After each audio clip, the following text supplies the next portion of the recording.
2 நாளாவே நல்ல மழை வர மாரி இருக்கு. அப்புறம் பார்த்தா வெயில் நல்லா பொளந்து கட்டுது. லைட்டா தூறல் தூறிட்டு இருக்கிற அனலையும் நல்லா கெளப்பி விட்டுட்டு போயிடுது.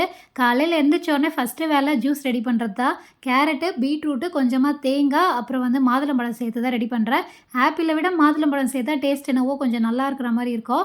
நெறைய பேர் சொல்லுவாங்க, வடிகட்டாம அப்படியே குடிக்கணும். அதில இருக்கிற சத்தெல்லாம் போயிடுது அப்படின்ட்டு. ஆனா வடிகட்டலனா நம்மளால குடிக்கவே முடியாது. ஒரு 2 நாள் குடிப்போம். அதுக்கப்புறம் அது குடிக்கிறதே நிறுத்திடுவோம்.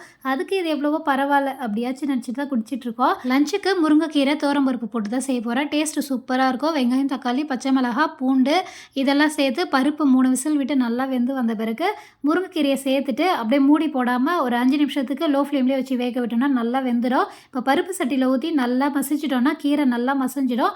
ஃபைனலாக தாளிப்பு கொடுத்துட்டா போதும், கீரை ரெடி ஆகிடும். கிச்சன் சிங்கில் என்னதான் நம்ம க்ளீனாக வச்சுருந்தாலும் எப்படி தான் இந்த அடைப்பு வருமோ தெரியல. கொஞ்சமாக பேக்கிங் பவுடர், வினிகர் ஊற்றிட்டு 2 மணி நேரம் கழித்து சுடு தண்ணி ஊற்றி க்ளீன் பண்ணால் நல்லா க்ளீன் ஆகிடுது.